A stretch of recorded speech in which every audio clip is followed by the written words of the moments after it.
Hey everyone, welcome back to the Money Level Show where we think, act, and prosper. Today, we are going to jump into uranium and uranium's recent price action. So, I'm going to go ahead and kick the intro, and then without further ado, we're going to get to it.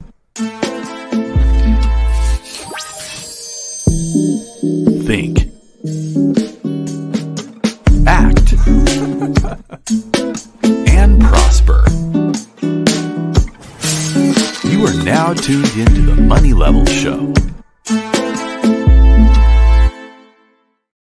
Hey, I hope that you all are doing well on this fine morning. Well, it is morning where I am, and looking forward to just having this discussion because I've talked about uranium a lot on this channel. Uranium has been something that I have been bullish on for a long time, and we are continuing to see price moves, significant price moves upward. And so that's what I want to jump into today and just kind of get to like, okay, what are we seeing here? And is this just, the inevitable price action of everything coming to a head? I mean, we've talked about the fundamentals. We talked about the bullish thesis. We've talked about governments approving a lot of policy around uranium and increasing their national security. We talked about the clean energy narrative. I mean, there's just so much bullish talk around uranium.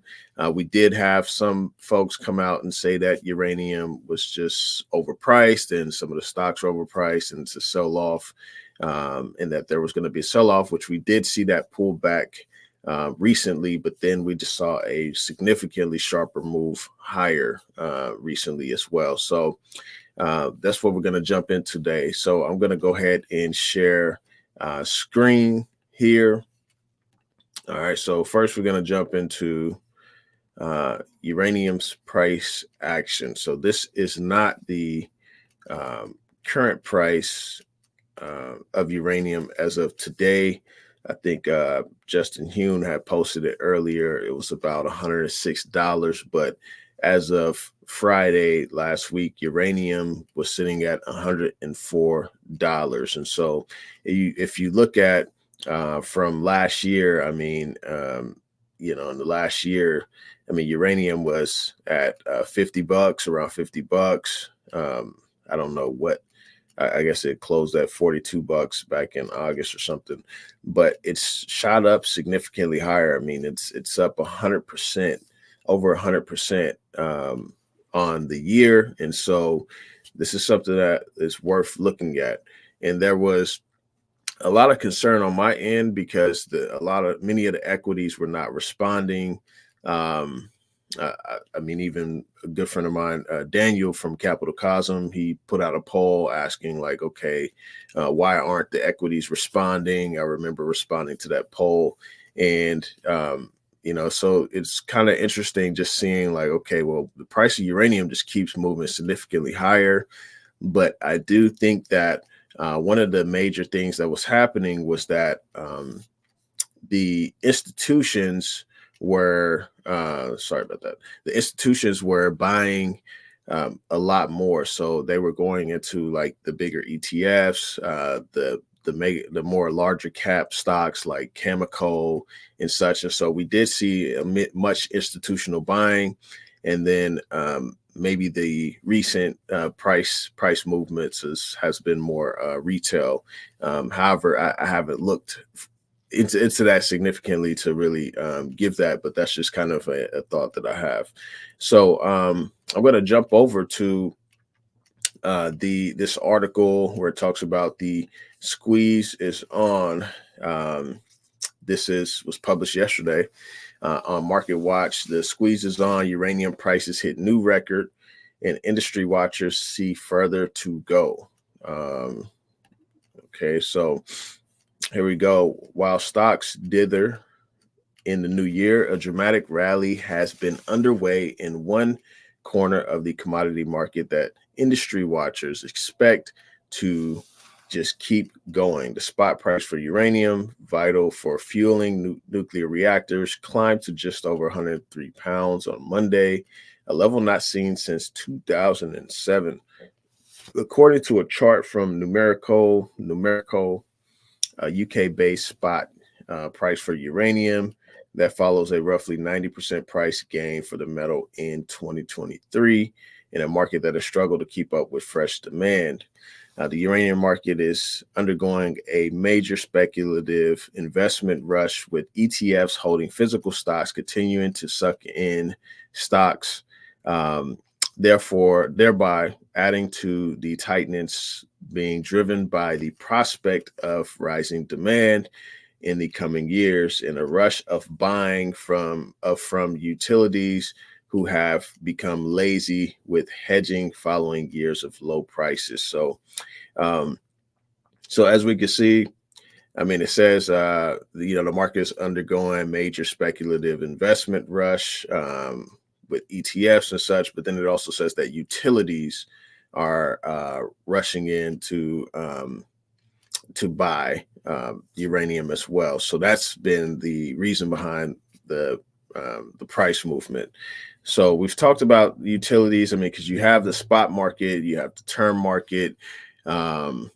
Which the spot market, you'll have like that price, which is, when spot uranium trust, physical uranium trust comes in and buys up physical pounds of uranium. But then you have the term market, where utility companies have to actually, renew contracts and such for them to secure uranium for electricity. So now you have utilities coming in and trying to secure uranium at a lower price. And so I don't know how many contracts are out there, how many have been renewed, but that's what's happening. That's what's driving the price higher. Another significant piece that drove the price higher was that there was news out of Kazakhstan. And so some people were projecting that Kazakhstan had more production to bring online. And so that was suppressing the price. Like, okay, if Kazakhstan brings this production online, brings this more uranium to the market, then this is going to suppress the price of uranium, because we're going to have more supply to pretty much match more of the demand. And so that myth was busted recently as Kazakhstan came out. And so, as you can see here, uranium prices initially shot past $100 per pound last Friday after Kazakhstan's state uranium company said it might not meet production goals. Kazatomprom, the world's biggest producer, said it was struggling to source sulfuric acid used in extracting the metal, and seeing construction delays at new deposit discovery sites. It was targeting 2024 production volume at 90% of what permits allow. That adds to production downgrades in 2023 from Cameco and French miner Areno's operation in Niger. Equity analysis, Chris Drew, right? In our view, uranium prices are on track to bust past the June 2007 all-time high of $136 per pound. Furthermore, with term contracting volumes barely at replacement levels at this time, when spot pricing is through $100 per pound, the setup for term pricing remains bullish. All right. Major producers remain short pounds. So this is the issue. I mean, supply demand. I mean, we've talked about this multiple times. We have a shortage of supply. We don't have enough supply to fit our worldly demand.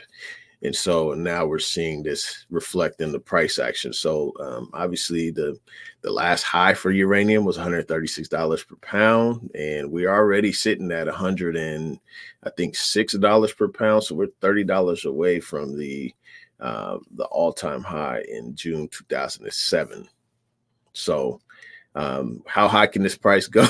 Like, I don't know. We're gonna get into some speculation though, or just some thoughts from Justin Hume, because he put out a good Twitter thread. So It says that the tight market has been amplified by ongoing buying from Sprott Physical Uranium Trust, SPUT, which we talked about that, the world's biggest physical uranium fund, and Yellow Cake, an investment vehicle that makes bets on uranium. Says and the analyst says the squeeze is on. Australian miners Paladin Energy, Boss Energy, and Deep Yellow remain their preferred exposures, even as the Jefferies analysts admit valuations remain elevated. Those miners jumped around 7, 9, and 11% respectively on Monday and have gained 30% each for the year so far. I mean, that's for the year, that's 2024. So that's significant. And so Yellow Cake is up 15% so far this year and rose 2.6 in London on Monday. So yeah, this is looking very bullish, very, very bullish. I had a subscriber to the channel say that I am very green. I told him, yes, I am very green for the long term in uranium. I've done a lot of research on this. I have a lot of conviction on it. And so, I think that I'm in for the ride. I am in for the ride. Oh, hang on. I got the alarm going off. That's my alarm to go to the gym. So we're going to jump over to this Twitter thread from Justin Hune. He gives some more context to what's happening, and he expressed a lot of gratitude. And so I think, it'd be good to share this because Justin Hune has blessed the channel multiple times. He came on last month to talk uranium. He's been coming on for the last couple of years. Him and I built a decent friendship. And so looking forward to just engaging in this tweet with you all.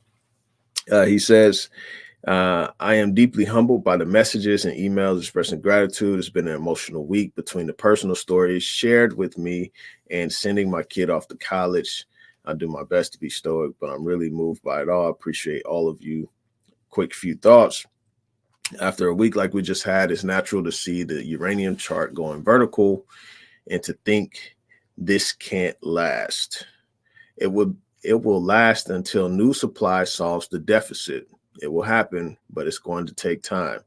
So what's actually happening in the physical market? Anyone holding pounds does not want to part with them. Pretty much across the board. Why sell today when you could sell higher tomorrow? This is the mentality. Not only is the clear uptrend largely keeping traders from liquidating pounds held by end users and sovereigns are held more tightly. All right, that was the same sentence. Okay.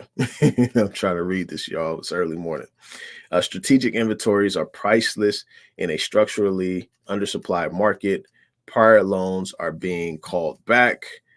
Every legacy contract being delivered on now is being flexed up. The near/midterm cupboard is bare. Current producers are missing production targets. Restarts, brownfield and greenfield developers are experiencing labor constraints, supply chain disruption, and general delays.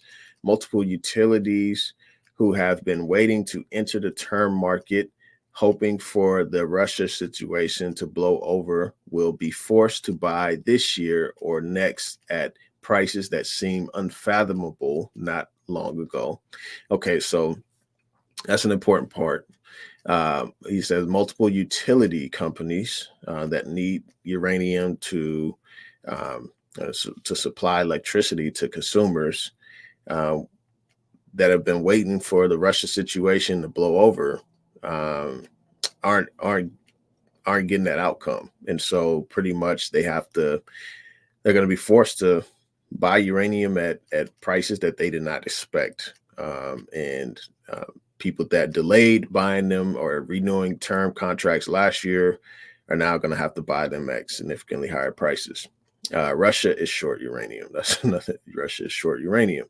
China has large inventories, but very little domestic in situ resources. All right. Their reactor build out is huge and doesn't look to be slowing. They have been aggressive buyers over the past year. Western underfeeding is done. Russian underfeeding is staying in Russia. They have 18 plus reactor exports in various stages of construction, which these reactors need more uranium for fuel. All the while, the world is entering a nuclear renaissance. I expect elevated uranium prices to persist for years. Take your price predictions and throw them out the window. Plane taking off. Enjoy the rest of your long weekend. All right.